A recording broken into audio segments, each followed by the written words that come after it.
Kadın olmak ne demek? Kimi zaman sessiz kalmak zorunda bırakılmak, kimi zaman göz göze bile gelememek. Ama artık anlatıyoruz. Bu program bir televizyon içeriği değil. Bu program bir yüzleşme. Her hafta bir kadın, her kadın bir hayat. Ve şimdi kadın olmak başlıyor.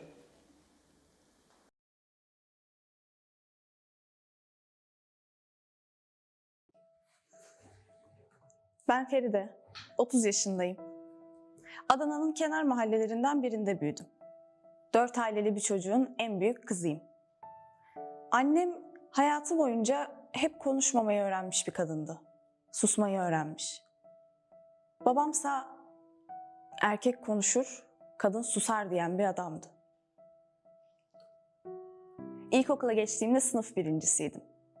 Ama ne zaman yüksek sesle bir şey anlatmaya çalışsam annem hep kulağıma eğilir, "Feride bağırma, ayıp" derdi. Bir kere okuldan döndüğümde öğretmen beni sınıfta alkışlatmıştı. Akşam yemeğinde bu başarıyı ailemle paylaşmak istediğimde babam "Yemekte konuşulmaz" diye beni susturdu. Ben o gün ilk kez küçülmeyi öğrendim. Gurur değil, sessizlik öğütlendi bize. Ablalık görevini 7 yaşında aldım. Kardeşlerine bakan, altlarını değiştiren, annesinin yardımcısı küçük ev kadını. Oyuncaklarım olmadı. Hayallerim yerine listelerim vardı. Kim ne yiyecek? Kim hangi sırayla duşa girecek? Daha ergen bile değilken ev kadını gibi yaşamayı öğrenmiştim.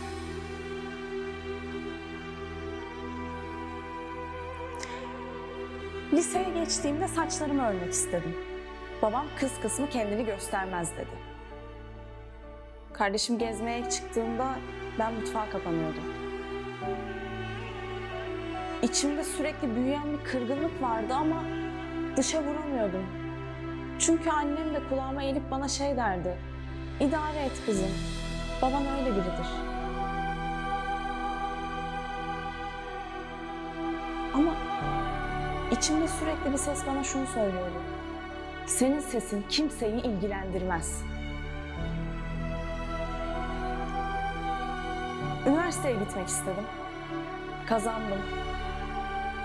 Ama babam "Başka şehirde okuyacak kız büyütmedim ben" dedi. Kırıldım, üzüldüm, umutsuzlaştım. Sonra mahalleden biri bana talip oldu. Aileden, düzgün biri. Babam sevinmişti. Ben de sadece kaçma duygusuyla kendimi bu evliliğin içinde buldum. 19 yaşında gelin oldum. Eşim benden 10 yaş büyüktü.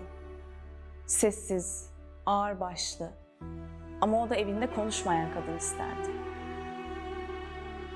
Birlikte yemek yerken dahi televizyon açık olurdu. Sessizce yer, sonra odamıza çekilirdik. İlk gecemizde bile ağlamak istedim ama onun uyumasını bekledim.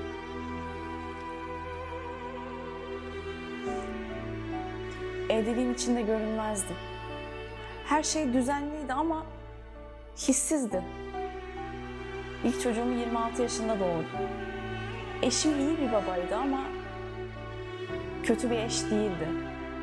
Çünkü o bir eş değildi. Ona hiçbir zaman duygularımı açmadım. Konuşursam saygısızlık, ağlarsam hissizlik, itiraz edersem saygısızlık. İçimde büyüyen yalnızlığı anlatamadım.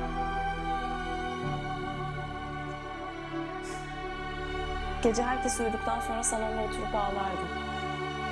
Yıllar geçtikçe o ağlamalar içimde oturan bir taşa dönüştü. İçimde adını koyamadığım bir şey vardı. Yutkunamamak.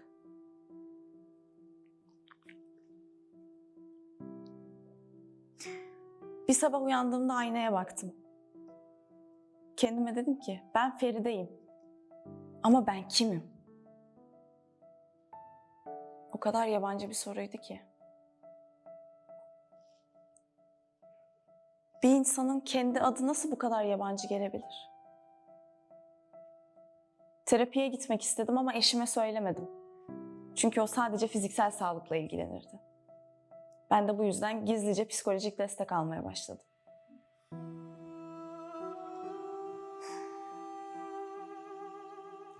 Oraya gittiğimde ilk cümlem şuydu: ben kim olduğumu bilmiyorum ama hiç de sesim çıkmıyor.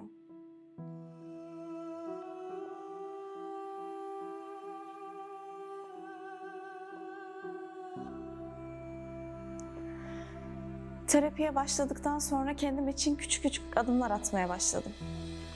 Küçük hayırlar demeye başladım. Bir gün eşime dedim ki ben artık yalnız yatmak istiyorum. O çok şaşırdı ama bir şey demedi. Çünkü zaten yıllarca sessiz bir evliliği paylaşıyorduk. O benden gidemezdi çünkü ben zaten yoktum. Sonunda bir gün ağzımdan o kelime çıktı: ben boşanmak istiyorum. Babam konuşmadı. Annem ağladı. Ama içimden ilk defa sesle konuştum. Ben artık görülmek istiyorum. Ben artık görülmek istiyorum. Boşandım. Üzüldüm. Ama ilk defa kendim oldum. Bugün şimdi kendime ait bir evim var. Küçük bir atölyede kadınlara el işi öğretiyorum. Maaşım az ama sesim çok. Her gece ağlamıyorum artık. Hatta bazen gülüyorum. Ve biri bana kadın olmak ne diye sorsa şöyle derim: kadın olmak önce kendi sesini duymaktır.